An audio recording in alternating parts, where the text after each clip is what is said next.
అందరికీ నమస్తే. మన ఊరు దేవుళ్ళకు దండాలు. ఇది మన వేదిక, మనందరి వేదిక.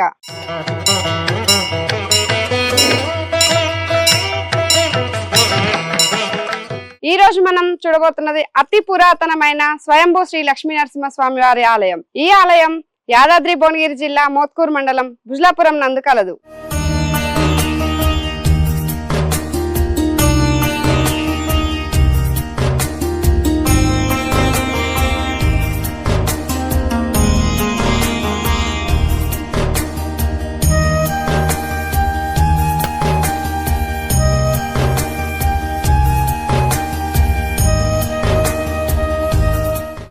ఈ ఆలయం క్రీస్తు శకం 16వ శతాబ్దంలో వెలిసినట్లుగా ఈ కొండపైన మనకు ఆధారాలు కనిపిస్తున్నాయి. ఈ దేవాలయం యొక్క చరిత్ర చూసినట్లయితే పూర్వం తిరునగరి వంశస్థులైన అలహ సింగరయ్య స్వామి వారికి కలలో శ్రీ లక్ష్మీ నరసింహ స్వామి వారు కనిపించి నేను ఇక్కడ వెలిసానని, ఈ కొండపై వెలిసానని చెప్పారట. మరునాడు ఉదయం సింగరయ్య స్వామి వారు ఊర్లోని గ్రామస్తులకు పెద్దలకు తెలియజేసి ఈ కొండపైకి వచ్చి చూడగా ఏకశిలా బండపై స్వామివారే స్వయంగా దర్శనమిచ్చారట. ఆనాటి నుండి నేటి వరకు స్వామివారు ధూపదీప నైవేద్యాలతో కైంకర్యాలతో విరజిల్లుతూ ఉన్నారు. ఇంతటి విశిష్టత కలిగిన ఈ స్వయంభూ శ్రీ లక్ష్మీ నరసింహ స్వామి వారి ఆలయాన్ని దర్శించుకుందాం రండి. ఇక్కడ ఈ ఆలయానికి మొదటి అర్చకుడైన అలహ సింగరయ్య స్వామి వారికి పూనకం వచ్చేదట. అలా పూనకం వచ్చినప్పుడు స్వామివారి చేతుల్లోకి మూలికలు వచ్చేవట. ఆ మూలికలను తీర్థంలో కలిపి భక్తులకు ప్రసాదించినట్లయితే సర్వరోగ నివారణ ఔషధంగా పనిచేసేదట.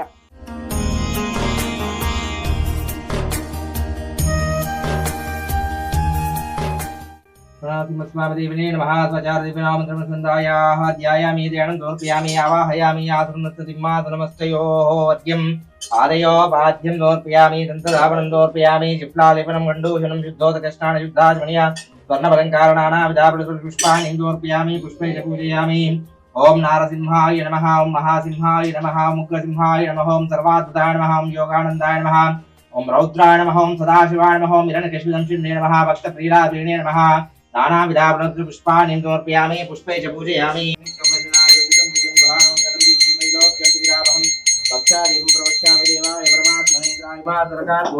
జ్యోతిర్మోస్తుతే సాక్షాత్ ప్రత్యక్ష దీపం సందర్శయామి. తత్కాలి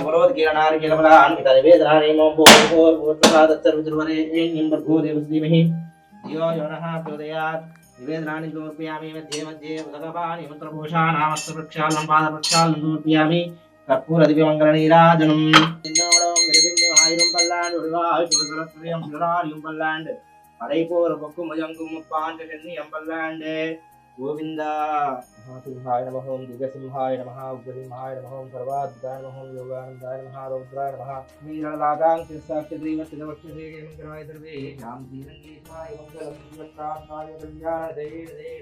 చూశారు కదండి, ఇంతటి అద్భుతమైన దివ్యమూర్తిని దర్శించుకోవడం మనందరికీ చాలా సంతోషకరం. అలనాటి నుండి స్వామివారికి సేవలు అందిస్తున్న తిరునగరి వంశస్థులైన 7వ తరం అర్చకులతో ఇప్పుడు మనం మాట్లాడబోతున్నాం. నమస్కారం పంతులు గారు. జై శ్రీమన్నారాయణమ్మ. ఉగ్రం వీరం మహావిష్ణుం జలం తం సర్వతోముఖం నృసింహం భీషణం భద్రం మృత్యోర్నమామ్యహం.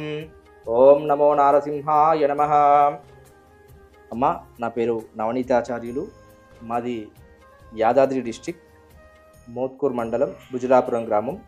ఇక్కడ స్వామివారు స్వయంభూగా శ్రీ లక్ష్మీ నరసింహస్వామిగా 16వ శతాబ్దంలో అవతరించి ఉన్నారు. ఆ క్షేత్ర మహత్యం అంతా కూడా ఇప్పుడు మనం తెలుసుకుందాం. మొదటి తరంగా మా తిరునగరి వంశానికి సంబంధించిన అలహా సింగరయ్య గారు అని ఇక్కడ మొదటి తరంలో ఆలయ అర్చకత్వం నిర్వహించేది. ఆ తర్వాత అదేవిధంగా మా వంశ పరంపర కొనసాగుతూ వచ్చింది. ఇప్పటికీ 7వ తరంగా నేను అర్చకత్వం ఇక్కడ స్వామివారికి సేవలు అందిస్తున్నాను. ఆ రోజు స్వామివారికి మా అలహా సింగరయ్య గారు అనే ప్రథమార్చకునికి స్వప్నంలో కనిపించి, నేను పలానా దగ్గర వెలిశాను, నన్ను మీరు ఆదరించి ఇప్పటి నుంచి నాకు సేవలు అందించాలని మా వంశ మొదటి తరం వారికి ఆ స్వామివారి స్వప్నంలో చెప్పడం జరిగింది. అప్పటి నుండి వారి ఇక్కడికి వచ్చి చూసేసరికి నిజంగానే స్వామివారి అవతారం, ఆ ప్రతిమ అవన్నీ కూడా ఇక్కడ వెలిసిన తర్వాత అప్పుడున్న రాజుల పరిపాలనలో ఆ 16వ శతాబ్దం నాటి ఎవరైతే పరిపాలిస్తున్నారో వారికి విషయం తెలియజేయడం జరిగింది. వెంటనే వారు స్పందించి అందరూ కూడా వచ్చి అక్కడ చూసి నిజంగానే స్వామివారు ఉన్నారు నిర్ధారణ చేసుకున్న తర్వాత అప్పుడు ఈ ప్రదేశం అంతా కూడా ఒక గుట్టలాగే మామూలుగా గుండు గుండుగా ఉండేదట. తర్వాత స్వామివారు తలపెట్టి ఆ గుండును పైకి లేపి ఒకటే శిలగా ఈ ఆలయం అంతా నిర్మాణం చేయడం జరిగింది. ఆ తర్వాత ఉన్న సౌకర్యాలను బట్టి అక్కడ విగ్రహాలను ప్రతిష్ఠించి ఆ తర్వాత ఇవన్నీ గోడలు ఇవన్నీ నిర్మాణం చేశారు. అప్పటి నుండి కాలక్రమంగా క్రమం తప్పకుండా మేమే పరిరక్షకులుగా ఇక్కడ స్వామివారికి సేవలు అందిస్తున్నాము. మీరు చూస్తే ఇలా మెట్ల నుంచి మార్గం గుండా కిందికి వెళ్తే ఆ స్వామివారి కొలను ఉంది, పుష్కరిణి అంటారు దాన్ని. అయితే అక్కడ నుండి ఆ నీళ్లు తీసుకొచ్చి ఇక్కడ వంటశాల ధర్మశాల అని ఇక్కడ ఉండేది, ఇక్కడ మీకు ముందు చూస్తే కనిపిస్తుంది. అక్కడ ఉంది. ధర్మశాలలో స్వామివారికి స్వయంగా తానే వంట చేసుకొని వచ్చి ఇక్కడ రోజు ఆరగింపు చేసి స్వామివారికి ఇలా నిత్య కైంకర్యాలు నిర్వహిస్తుండేది. అదే సంతతిగా మేము ఇప్పటి వరకు ఆయన మార్గంలోనే పాటిస్తూ ఇప్పుడు నాది 7వ తరంగా అలహా సింగరయ్య గారు, రామాంజయ్య గారు, నరసయ్య గారు, రంగయ్య గారు, వెంకటయ్య గారు, లక్ష్మయ్య గారు, వెంకటరామ నరసయ్య గారు, ఇలా వంశపారపర్యంగా భాష్కర్ల గారు, తర్వాత మా నాన్నగారైన సింగరయ్య గారు, ఆ తర్వాత ఇప్పుడు నేను, నా పేరు నవనీతాచార్యులు, ఇలా వంశపారపర్యంగా స్వామివారి సేవలు చేస్తూ వస్తున్నాము. అలాగే హరిహర క్షేత్రం, ఇలాంటి క్షేత్రాలు చాలా తక్కువగా ఉంటాయండి. హరిహర అంటే శివుడు, హరుడు పక్క పక్కన ఉన్న ఆలయాలు చాలా తక్కువగా ఉంటాయి. అందులో ఇదొకటి మహిమాన్విత పురాతనమైన క్షేత్రము. ఇక్కడ 11 మంది ఆళ్వార్లు కూడా ఉన్నారు. అలాగే చెండ ప్రచండులు ముందు చూసుకుంటే ఆ లోపలికి వెళ్ళిన తర్వాత గరుడ ఆళ్వార్, అలాగే 12 ఆళ్వార్లు, 11 మంది ఆళ్వార్లు ఉన్నారు. ఆ పక్కన వేణుగోపాల స్వామి, అలాగే లోపలికి వెళ్ళిన తర్వాత స్వయంభూ నరసింహస్వామి, 2 అమ్మవార్లు, స్వామివారు, విశ్వక్షేణుల వారు, వీరంతా కూడా ఇక్కడ కొలువుదీరి ఉన్నారు. హరిహర సన్నిధిలో ఈ కొండ పైన శివుడు కొలువుదీరి ఉండడం మరో విశేషం. చూశారు కదా, కోరిన కోరికలు తీర్చే దేవుడిగా భక్తులు నమ్మకంతో ఇక్కడ ముడుపులు కట్టడం జరిగింది. ఈ ఆలయం యొక్క మరో ప్రత్యేకత ఏంటంటే ఈ గుహ లోపల స్వయంభుగా వెలిసిన శ్రీ లక్ష్మీనరసింహస్వామి వారు ఉండగా ఈ గుహ పైన అనేకమైన చెట్లతో, పెద్ద పెద్ద చెట్లతో, ఇంతటి బండ మీద కూడా చెట్లు మొలవడం, అది ఇగో ఈ వేర్లు చూడండి, ఈ బండం చీల్చుకుంటూ లోపలికి రావడం ఇక్కడ ఒక ప్రత్యేక విశేషంగా మనకు కనిపిస్తుంది. నమస్తే అండి, మాది భుజలాపురం, ఎరకల్ లక్ష్మయ్య గౌడ్ అండి నా పేరు. ఈ దేవాలయం లక్ష్మీనరసింహస్వామి దేవాలయం చాలా పురాతనమైనది.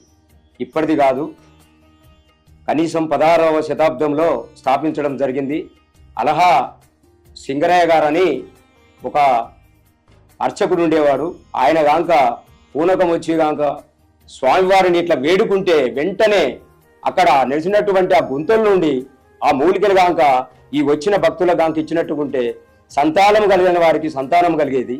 అదేవిధంగా దీర్ఘ రోగాలు ఉన్న వాళ్ళు కూడా నయమైపోయేది. ఇక్కడే కాదు, భుజలాపురం ఒక విలేజే కాకుండా కూడా చుట్టుపక్కల నుండి ఎక్కడెక్కడి నుండో నల్గొండ, నాగార్జున సాగర్, దేవరకొండ, ఖమ్మం, వరంగళ్ళు, సోలాపూర్ నుంచి, పూనా నుంచి కూడా వచ్చే భక్తులు ఇక్కడికి ఉన్నారు. చాలా పేరువైన దేవాలయం ఇది. ఎప్పుడంటే మాఘ పౌర్ణమికి, ప్రతి సంవత్సరం మాఘ మాసంలో మాఘ పౌర్ణమికి ఖచ్చితంగా జాతర జరిగేది.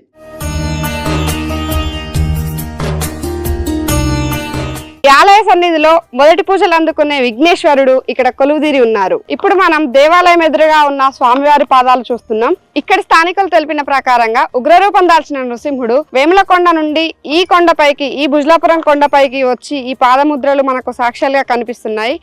ఇక్కడి నుండి మనకు దగ్గరలో ఉన్న యాదాద్రి కొండపైకి వెళ్లారని పురాణాలు తెలుపుతున్నాయి.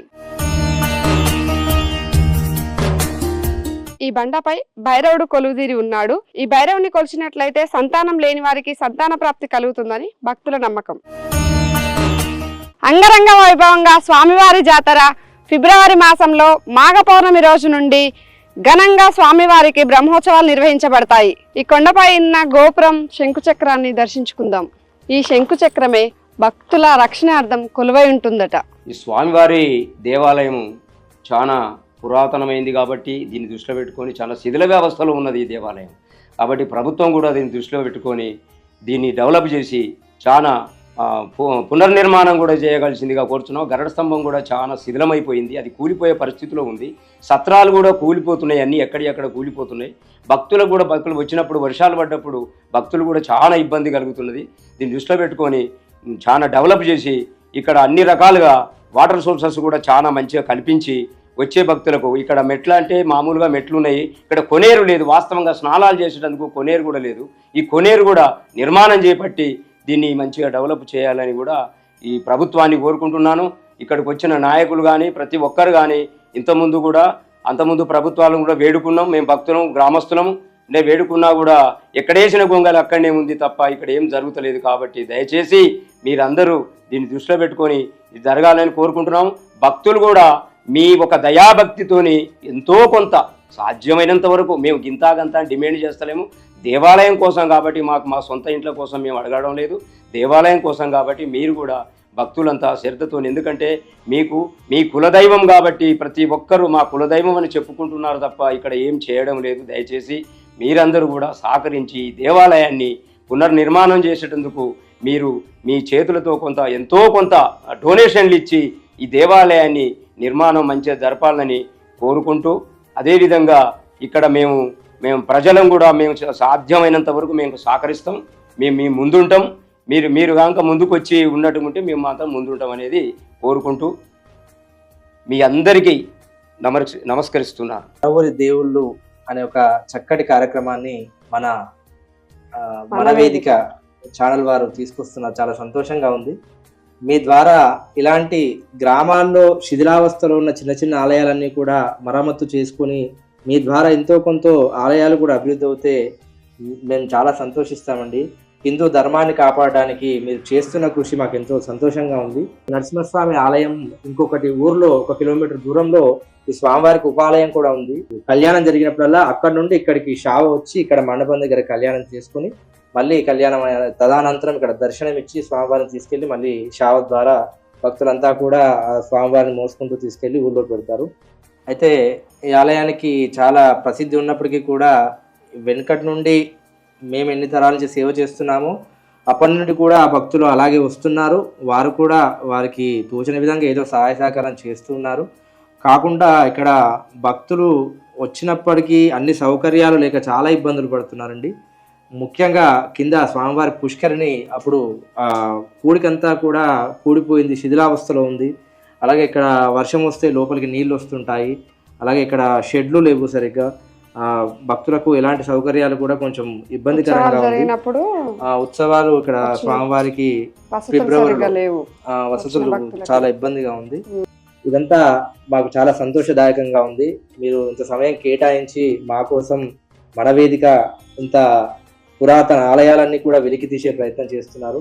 మీరు చేస్తున్న ప్రయత్నం ఆ స్వామివారు ఎల్లవేళలా మా ఆశీస్సులంతా మీకు ఉంటాయండి. ఆ స్వామివారి కృప కూడా మీకు ఎల్లవేళలా ఉంటుంది. మన వేదిక ఛానల్ భక్తులకి మరియు చూసి ప్రేక్షకులందరికీ కూడా మా శుభాశీస్సులు. ధన్యవాదములు. ఇంతటి విశిష్టత కలిగిన ఇలాంటి పుణ్య ప్రదేశాన్ని సందర్శించడం ఎంతో పుణ్యఫలం. ఈ భుజ్లాపురం గ్రామంలో స్వయంభుగా వెలిసిన శ్రీ లక్ష్మీ నరసింహస్వామి వారిని సందర్శించిన భక్తులకు కోరిన కోరికలు నెరవేరాలని మనస్ఫూర్తిగా కోరుకుంటూ మరో ఆలయ చరిత్రతో మళ్ళీ కలుద్దాం. సర్వే జన సుఖినో భవంతు.